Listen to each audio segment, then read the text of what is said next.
의 삶은 좀 더 구체적으로 우리가 나누어 보면 가정 그리고 사회라고 말할 수 있겠죠. 가정은 신앙생활의 출발점이죠. 교회가 출발점이 아니고요. 가정입니다. 이 세상에 태어나서 교회 가는 것을 배운 것도 부모를 통해서, 또 믿음과 신앙이 무엇인지를 알게 되는 것도 부모를 통해서. 그러니까 신앙의 자리에 있어서 가정은 굉장히 중요한 것입니다. 또한 자신의 신앙의 한 모습을 보여주는 곳이 가정이라는 현장입니다. 고작 일주일에 한 번 잠깐 만나는 교회가 자신의 신앙의 진면모를 보여주는 것이 아니고요. 허물 없이 매일 편하게 살고 있는 가정이 자신의 참 신앙을 보여주는 곳입니다.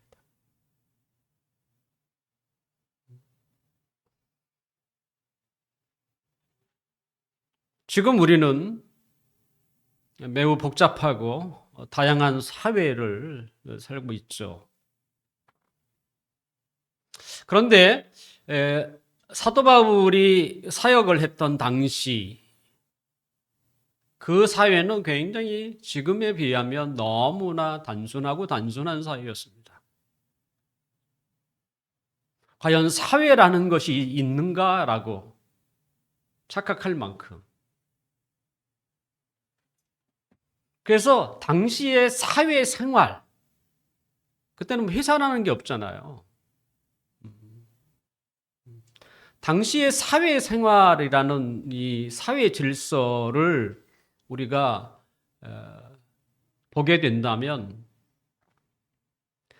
주인과 종, 또 상전과 부하, 같은 의미일 수 있습니다만 우리가 그것을 보고 사회의 질서를 보게 되는 거예요. 결과적으로 우리는 가정과 이 사회라고 하는 두 테두리 안에서 살고 있는데, 사회를 대변하는, 사회의 질서를 대변하는 게 뭐겠습니까? 상사나 부하, 사장과 직원. 그게 사회죠. 어느 단체도 마찬가지고. 근데 당시에는 지금처럼 그렇게 복잡한 시대가 아니에요. 그러다 보니까 사회라는 것을 어떻게 우리가 이해할 수 있느냐라고 할 때는 주인과 종. 지금의 국가나 직장이나 기관의 축소판이다라고 말할 수 있는 것이 주인과 종의 관계입니다. 신자는 우리는 세상에 살고 있지만 그렇다고 세상에 속한 자는 아니에요. 이게 굉장히 중요한 단어 아닙니까? 그러니까 세상을 쫓아가서는 안 된다는 의미가 거기에 포함이 되겠죠. 주님이 오시는 그날까지 우리는 어쩔 수 없이 세상에서 몸담고 살아야 합니다. 그러면 이 사회, 때로는 세상이라고 일컫는 이 세상은 하나님의 자녀에 대해서, 우리에 대해서 어떤 마음을 가지고 있는가라고 할 때 성경은 아담이 하나님의 말씀에 불순종한 이후에 그가 자녀들을 생산하고 그때서부터 사단은 본격적으로 하나님의 자녀에 대해서 적대적인 마음을 갖습니다. 그래서 우리 눈에 보이지 않지만 하나님의 자녀가 있는 곳에는 영적인 싸움이 시작이 돼요. 그러니까 하나님과 사단과의 영적인 전쟁이죠. 사실 하나님과 사단은 경쟁 상대는 아닙니다. 어떻게 사단이 하나님을 경쟁 상대로 보겠습니까? 하나님은 창조자요, 사단은 피조물에 불과하죠. 하지만 하나님은 하나님의 기쁘신 뜻 가운데서 사단의 그 활동을 허용하신 거예요. 하나님의 수준이 높은 것이죠. 하나님의 아들 예수 그리스도를 십자가에 못 박게 한 것도 사실은 사단의 전략이에요. 당시 정치 권력을 가졌던 빌라도, 그리고 이스라엘의 종교 지도자들을 이용해서 어떻게 하면 하나님의 놀라운 구원 계획을 막으려고 마귀가, 사단이 예수님을 어디로 몰고 간 거예요? 십자가로 몰고 간 거예요.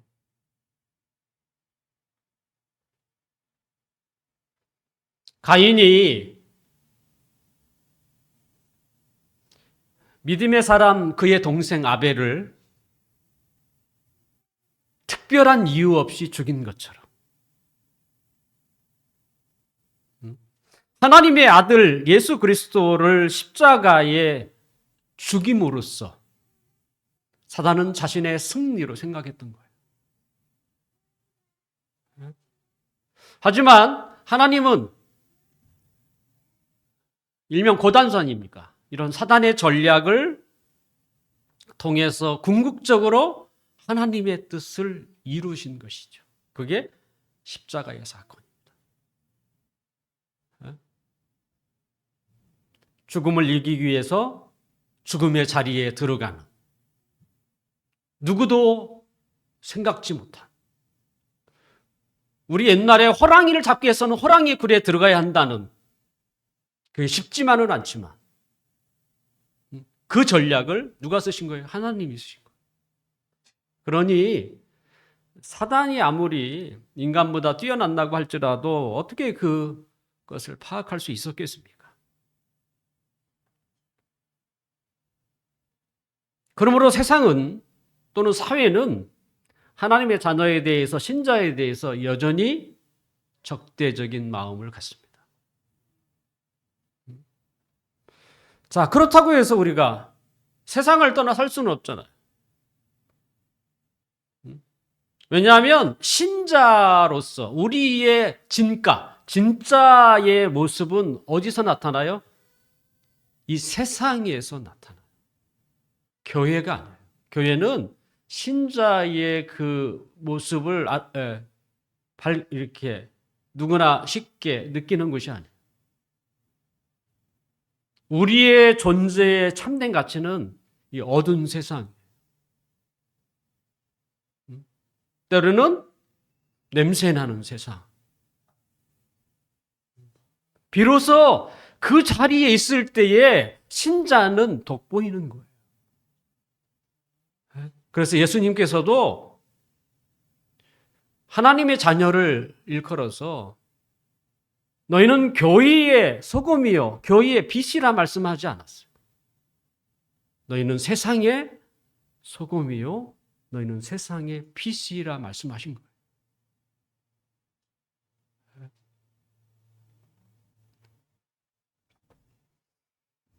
자, 우리를 적대하고 있는 이 사회, 때론 이 세상에서, 그러면 신자는 어떤 태도를 가지고 살아가야 하는가? 그것이 오늘 본문의 내용입니다. 22절, 23절을 함께 읽어보겠습니다. 시작. 종들아, 모든 일에 육신의 상전들에게 순종하되 사람을 기쁘게 하는 자와 같이 눈가림만 하지 말고 오직 주를 두려워하여 성실한 마음으로 하라. 무슨 일을 하든지 마음을 다하여 주께 하듯 하고 사람에게 하듯 하지 말라. 방금 읽은 이 구절은 사실 쇼킹한 구절이죠. 우리가 읽기는 편하고 좋아할지 모르지만 그것을 실제적으로 삶에 적용하는 이야기는 이건 굉장히 어려운 이야기예요.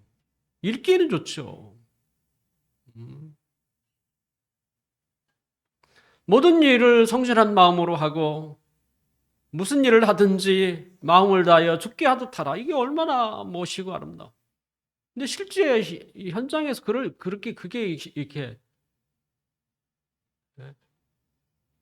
이 말씀대로 이렇게 살려고 하는 사람도 많지 않겠지만 사는 사람도 정말 그게 적은 거죠. 바울은 가정과 이 사회라고 하는 이 환경을 우리에게 보여주면서 먼저 언급하는 자를 꼭 먼저 순종하는 자를 먼저 언급을 해요.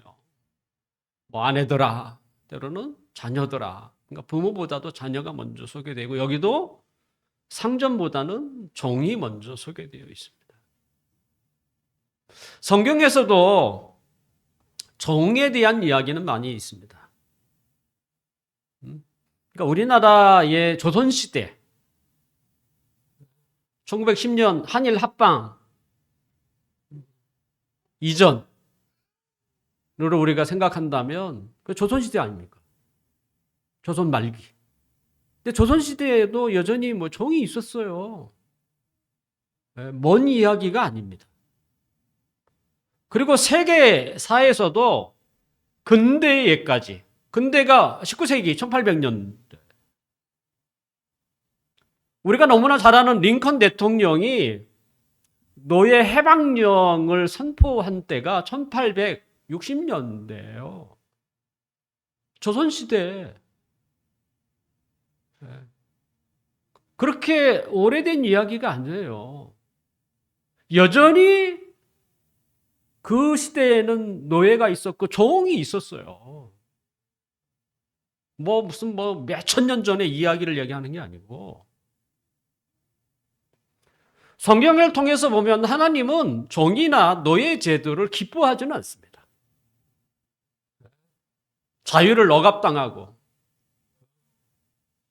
그걸 하나님이 원치 않죠. 사람들이 다른 사람의 종이나 노예가 되는 경우는 크게 두 가지입니다. 전쟁에서 패해서 포로가 되는 경우. 그러니까 이게 대부분이에요. 옛날에 전쟁이 얼마나 많았습니까? 부족 간에, 족장 간에. 전쟁이 많았어요. 근데 패하면 다 뭐예요? 포로. 그것은 노예, 종이었어요. 그리고 살림이 어려워서 무슨 이유가 됐든지 살림이 어려워서 끼니라도 어떻게 먹기 위해서 어떻게 돈이 좀 있는 사람 스스로 종으로 들어가는 경우입니다. 더군다나 이 바울이 사역했던 당시 사역의 현장에는 노예나 종들 중에 예수님을 믿는 사람이 대부분이었다고 학자들은 얘기해요. 오늘 본문에도 종들 이야기가 나오잖아요. 그 당시의 구성원 자체가 종들이 많은 수를 차지했기 때문에 더군다나 복음이라고 하는 사실이 누구에게, 양반에게, 종에게 누구에게 훨씬 더 다가왔겠어요? 종들에게 훨씬 더 이게요. 강하게 다가오는 거예요. 근데 사도 바울이 사역했던 때도 마찬가지입니다. 그래서 신약선 그 서신에 보면 주인과 주인과 종의 서신도 한편 있잖아요. 빌레몬서죠. 빌레몬은 주인이고 오네시모는 종입니다. 두 사람 이야기가 이 빌레몬서입니다. 오죽하면 아예 서신이 하나 있을 만큼. 빌레몬과 오네시모는 주인과 종의 관계예요. 그런데 그들이 어떤 이유에서인지 몰라도 복음을 듣게 되었고 또 예수 믿는 사람이 되었어요. 주인도 그래서 신자가 되었고 종도 신자가 된 거예요. 자, 신자가 되었으니까 이제 주인과 종의 관계가 청산되었나요? 그렇지는 않죠. 여전히 예수 믿는 사람이지만 빌레몬은 주인이고 오네시모는 종이었습니다. 분명 우리가 살고 있는 이 세상에는 하나님의 뜻과 어긋나는 제도들이 있을 수 있죠. 그렇다고 하나님이 그 제도들을 그냥 폐하는 것은 아닙니다. 예수님도 당시에 노예제도나 정예제도가 있었지만 그걸 위해서 예수님이 걸기대의를 하시지 않아요. 그건 혼자 외친다고 되는 이야기가 아니에요. 잘못된 제도를 폐지하려면 그 나라에 살고 있는 시민 의식이 높아져야 돼. 그 시민 의식이 그게 그렇게 중요한 거예요. 똑똑한 정치인 한 사람의 문제가 아니고 국민들의 의식이, 대다수의 국민들의 의식이 그것이 받침이 될 때 하나님과 어긋나는 제도도 이렇게 폐해질 수 있다는 거예요. 예수님도 왜 그걸 몰랐겠어요? 잘 알지. 이게 잘못됐다는 걸. 하지만 예수님 혼자 외친다고 해서 되는 문제가 아니었던 거예요. 자, 이제 주인과 종, 다르게 표현하면 사회생활. 바울 사도는 종들에게 뭐라고 요구합니까? 상전에게 순종할 것을 요구합니다. 순종하라. 더군다나 종들에게 요구한 이 순종은 일반적인 순종의 개념이 아니에요. 종은 주인의 말을 듣는 사람이에요. 주인의 억압 아래 살고 있기 때문에 어쩔 수 없이 주인의 말을 듣습니다. 왜냐하면 그런 종이거든요. 하지만 마음에서부터 우러나오는 순종은 아닙니다. 어쩔 수 없이 받아들일 수밖에 없는 것이기 때문에 순종하는 거예요. 그래서 주인이 가까이 있거나 때로는 주인이 볼 때에는 주인의 말에 어떻게 순종하는 척, 이걸 눈가림식 순종이라고 표현할 수 있습니다. 오늘 본문에서도 눈가림만 하지 말고 22절에 그렇게 소개되어 있습니다. 눈가림식. 주인을 의식해서 주인이 볼 때 보지 않을 때는 일면 다 농땡이도 부리고. 그러니까 마음에서 우러나오는 순종이 아닌 것이죠. 지금도 또 비슷하죠. 지금이라도 달라지나요?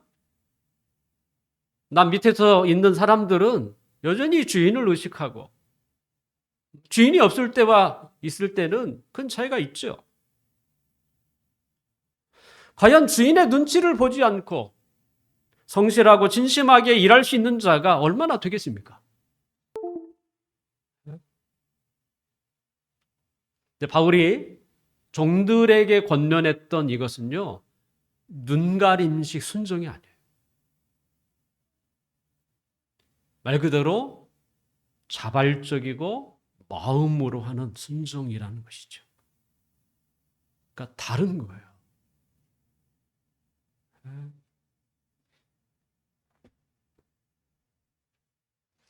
아마 이런 마음, 자발적으로 또 기꺼이 순종하는 이런 자세는 이 땅의 사장님들이 직원들에게 바라고 있는 그 마음일 것입니다. 자, 자신의 직원 중에 마음을 다하고 성실하게 일을 하는 종이라면 과연 누가 그렇게 일할까? 어떤 사람이 그렇게 일을 할 거예요? 그것은 그렇게 일을 하는 사람은 분명 사장, 때로는 주인과 특별한 관계일 것입니다. 주인으로부터 특별한 보호와 보살핌을 받았다든지, 또는 지금의 보너스와 같은 일을 한 만큼 넉넉하게 보수를 주겠다고 약속을 받았다든지, 그러면 마음을 다하여 일하죠. 네. 이게 인간의 모습이에요. 네. 자기와 특별한 관계도 없고 또 자기가 일한 만큼 보수를 주겠다고 하는 어떤 선약이 있을 때에 주인 눈치 안 보고 열심히 일을 하는 것이죠. 근데 그런 것도 없이 성실하게 꾸준히 마음을 다하여 사장이 원하는 것처럼 그렇게 일하는 사람을 만나는 것은 쉽지 않습니다. 만약에 사장도 직원의 입장에 있으면 크게 다르지 않아.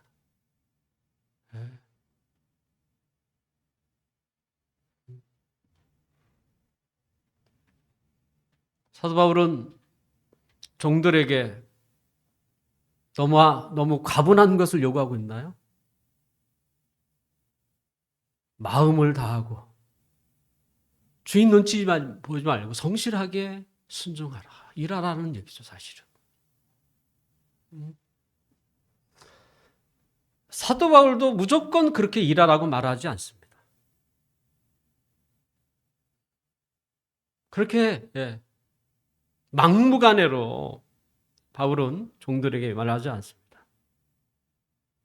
바울이 제시한 이유가 뭐겠습니까? 그것은 주님입니다. 주님. 그래서 오늘 본문에도 보면 22절 하반절에 보면 눈가림만 하지 말고 오직 주를 두려워하여 주인하고 사장이 아니에요. 주님이에요. 주님을 두려워하는. 그 다음에 23절에 보면 무슨 일을 하든지 마음을 다하여 사장이 아니에요. 죽게 하듯 하라고 합니다.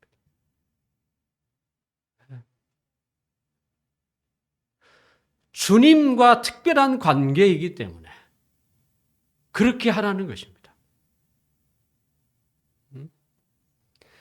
우리에게 예수님은 어떤 분이셨길래 우리를 대신하여 십자가에 죽으신 분이고 부활하사 우리의 죄를 다 사하시고 우리에게 영원한 생명을 주신 분, 그리고 우리가 하나님의 자녀라는 것을 확인시키기 위해서 보증으로 성령님을 보내주신 분. 이 얼마나 놀라우신 분. 엄청난 복을 우리가 받은 사람. 누구 때문에? 주님 때문에. 근데 바울은 뭐라고 합니까? 종들아, 너희들이 상전 때문에 그러지 말고 주님을 바라보고 주님 때문에 너희가 무슨 일을 하든지 마음을 다하여 나를 보고 그렇게 하라. 나를 보고 그렇게 해달라는 거예요.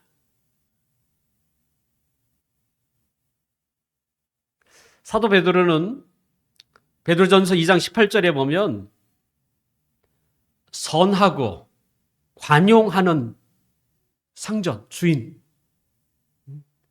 그러니까 주인이 좀 이렇게 착하다든지 주인이 조금 이렇게 훌륭한 인품을 가진 사람이라면 그 종들에게도 훨씬 더 좀 이렇게 다르겠죠, 태도가. 그런데 그런 사람뿐만 아니라 매우 까다로운 사람들에게도 그렇게 하라고 얘기해요. 까다로운 사람 있잖아요. 까다로운 주인인 거야. 까다로운 상전인 거야. 그럼에도 불구하고 너희가 찬 마음으로 성실하게 일을 하라 라고 하는 것이죠. 왜? 주님을 보고. 주님이 왜? 우리가 주님 생각하면 우리에게 베풀어 주신 하나님의 놀라운 은혜도 있지만 그 주님은 뭐예요? 온 세상을 통치하시는 진정한 주인이기에.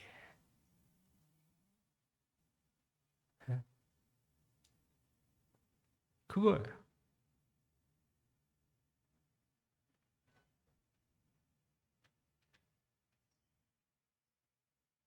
결과적으로 우리는 바로 앞에 있는 상전, 바로 앞에 있는 주인만 보고 일하는데 그 너머에 또 다른 주인을 생각하는 거예요. 우리는 이런 무슨 일을 할 때뿐만 아니라 죄를 짓는 것도 마찬가지예요.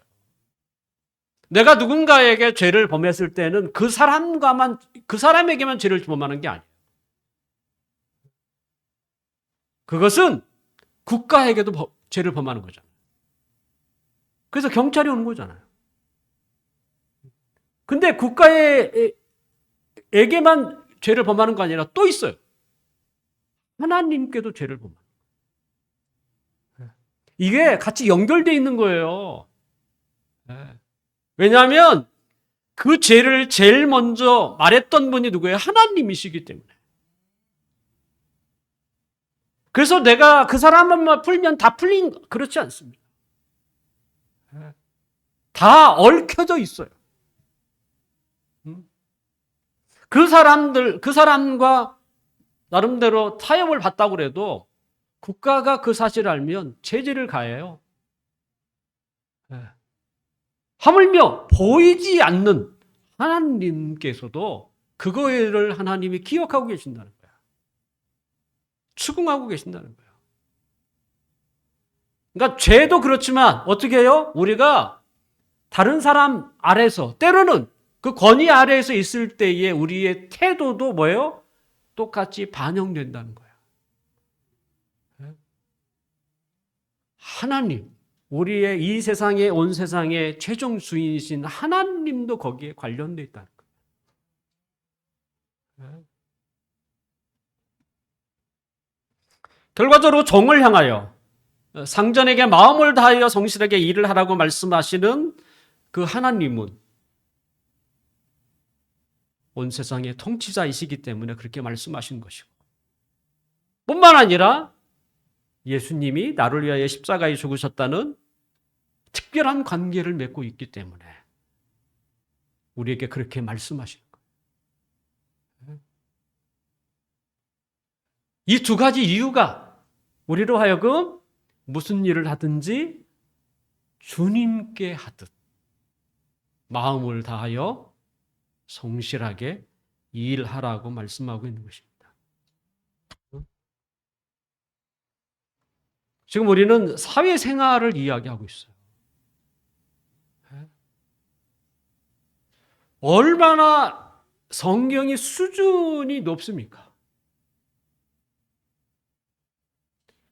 내가 모시고 있는 상사나 내가 모시고 있는 사장님이 신자이기 때문이 아니에요.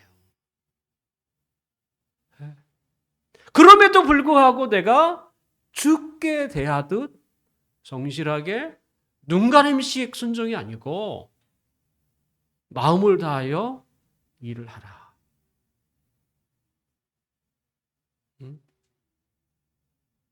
자, 예전의 상전이나 지금의 직장 사장이나 사람이 똑같기 때문에 마음이 크게 다르지 않습니다. 예전의 주인 어땠을 것 같아요? 지금의 사장님도, 저는 뭐 사장이 돼본 일은 없습니다만, 근데 이제 이렇게 듣게 되면 사장님의 마음이 그런 거잖아요. 자신이 그 직원들은 작은 월급이라도 열심히 일해 줄 것을 바라잖아요.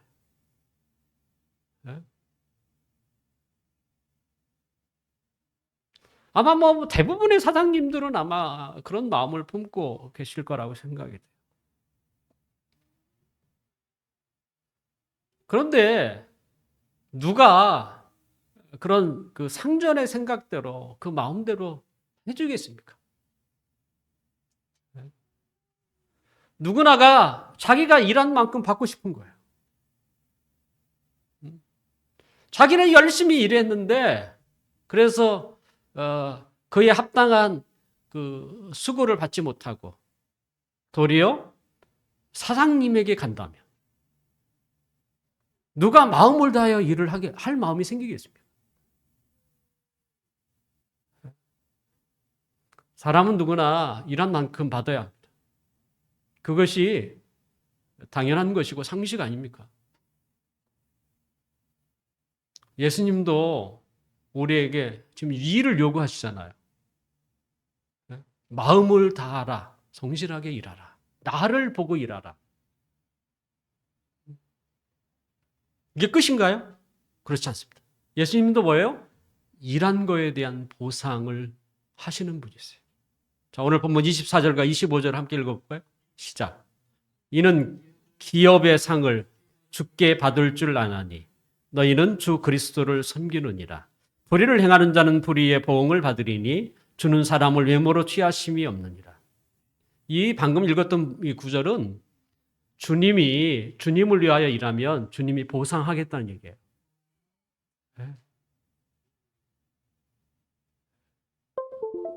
주님이 보상해 주겠다는 얘기예요. 그러니까 일을 하면 일을 한 만큼 그에게 보상하는 것이 정당한 것입니다.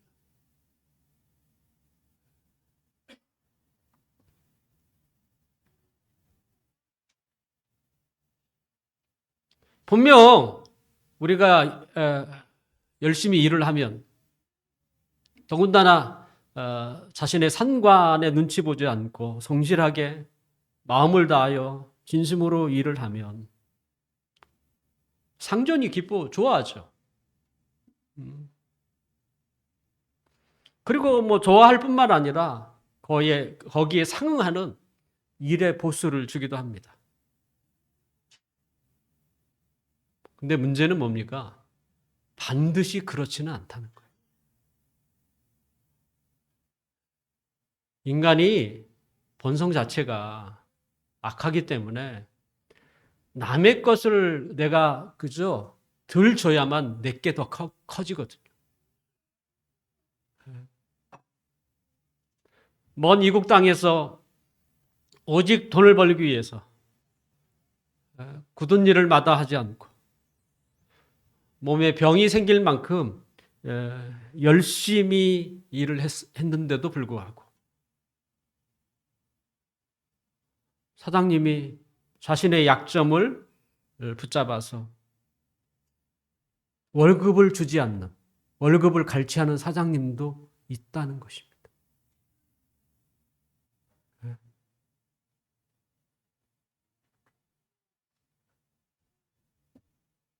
그러니까 다 악해서 그런 거죠. 그러니까 신자라고 할지라도 자신의 일에 대한 보상이 주어지지 않으면 어떻게 일만 할 수 있겠습니까? 자기 혼자도 쉽지 않겠지만 더군다나 가족이 딸려 있으면 그건 어려운 이야기죠.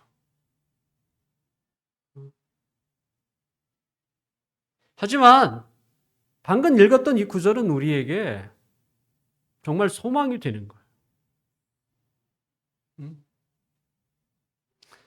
죽게 하듯이 우리가 일을 하면 혹 못된 사장님이 일을 한 만큼 보수를 주지 않아도 하나님이 대신 주겠다는 거예요. 그거잖아요. 그래서 사장 얼굴 보고 일하지 말라는 거예요. 차라리 주인, 우리에게 풍성한 복을 내리시는 그 주님을 보고 일하라는 거예요. 그게 그리스도인이 이 세상을 살아가는, 설령 세상이 우리를 적대시할지라도 그런 세상에서 우리가 그리스도인들이 살아가야 할 삶의 태도가 그 모습이라는 거예요. 그러니까 다른 거예요. 저 사람은 말 그대로 우리 사장님 까다롭기도 하고 제대로 뭐 일한 만큼 보수도 안 주는데 왜 저렇게 일해? 다른 사람들이 보면 놀랄 일이죠. 적당히 일해. 눈치껏 일해. 하지만 우리는 다른 논리를 가지고 있는 사람들이야.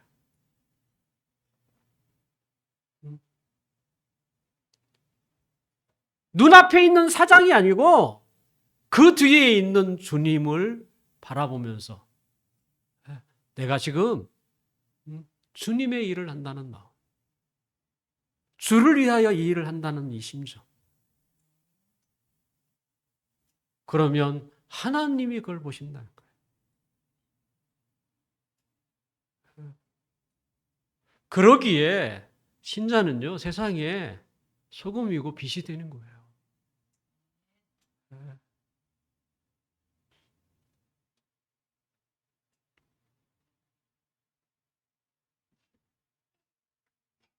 이것이 종이나 또 그 아랫사람이 해야 될 태도입니다.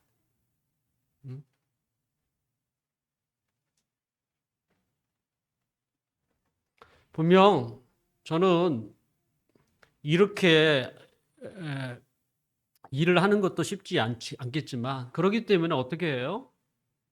이 말씀을 늘 마음에 새기고 하나님께 도움을 구해야죠. 하나님, 내가 저분 보고 일하지 않고 그분 뒤에 계시는 주님을 보고 일할 수 있도록 도와주십시오. 눈 가림식 순종이 아니고 내가 주님을 두려워하는 마음으로 고람되어 하나님 앞에서 내가 일한다는 의식을 가지고 일할 수 있도록 도와주십시오.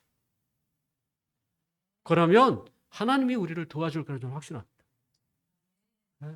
그리고 하나님이 반드시 그 일하는 것에 대해서 뭐예요? 보상해 주십니다.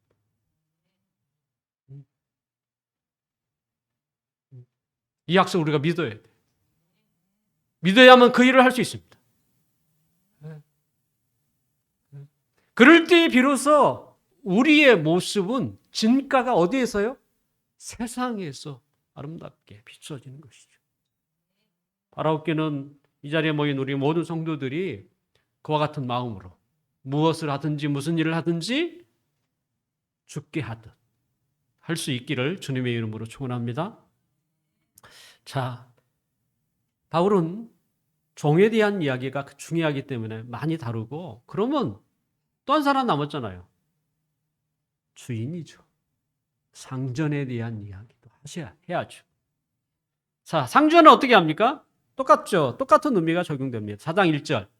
4장 1절 우리 함께 읽어볼까요? 시작. 상전들아, 의와 공평을 종들에게 베풀지니 너희에게도 하늘에 상전이 계심을 알지어다. 종에게 적용된 원리는 상전도 다르지 않습니다.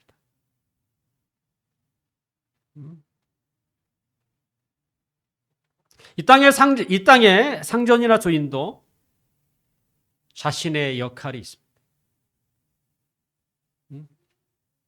의와 공평입니다. 바르게 해야 하고 공평하게 해야 합니다. 누가 보고 계세요? 자기 위에 상전 하나님이 계십니다.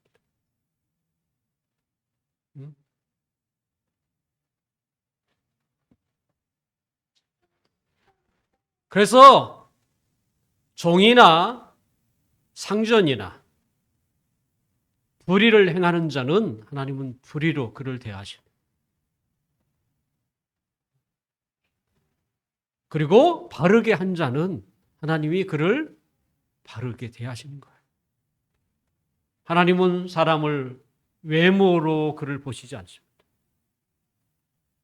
그의 마음을 보시고요. 그의 태도를 보세요. 그가 어떻게 했는가?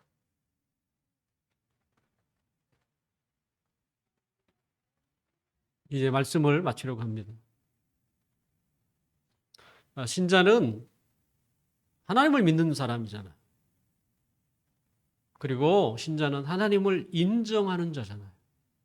하나님이 이 사회에, 이 세상에 참 주인이라는 사실을.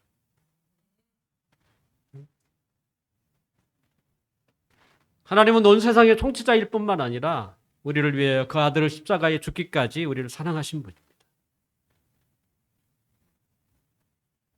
그 하나님이 우리에게 말씀하시는 거죠. 순종하라고. 때로는 의와 공평을 베풀라고. 우리는 하나님을 보고 일하셔야 합니다. 그러면 하나님이 그에게 부족한 것을 넉넉히 채울 것입니다. 이 믿음을 우리가 가질 필요가 있어요. 그런 믿음을 가지고 산다면 그것은 하나님을 기쁘시게 하는 것입니다.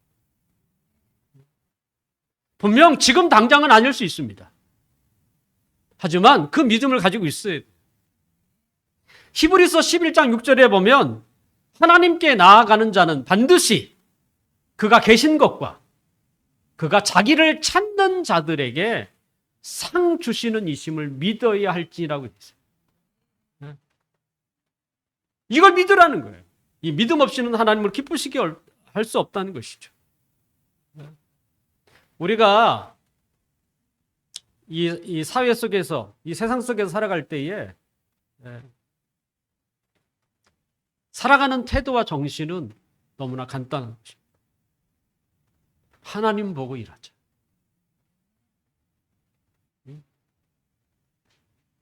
하나님 보고 일하자. 그러면 하나님이, 저는 이것도 된다고 생각해요. 하나님 보고 일하면, 좋은 사장이라면, 아니면 눈치 있는 사장이라면 저는 알아볼 거라고 생각해요. 아, 참 쟤는 일 잘한다. 그래서 보상도 줄 거라고 생각하고, 혹 악한 사장일지라도 걱정할 필요는 없습니다. 왜요? 하나님이 계세요. 근데 하나님은 너 일한 만큼 이거다 이렇게 주시는 분이 아니세요. 성경에 나타난 하나님은 일한 만큼이 아니에요. 더 주시는 분. 그러니까 하나님의 계산법은 좀 달라요. 그래서 씨 뿌리는 비유에서 보니까 30배, 60배, 100배 이런 숫자가 소개되어 있어요. 그러니까 계산법이 좀 달라. 자, 누구를 위해서 일해야 합니까? 인간에 세워진 사장님은 너 일한 만큼만 주죠, 사실은. 기분 주면 또 좀 더 보너스로 더 줄지 모르지만, 하지만 하나님은 계산법이 너무 달라요. 최소가 30배야. 무엇보다도 하나님이 영광을 받으세요.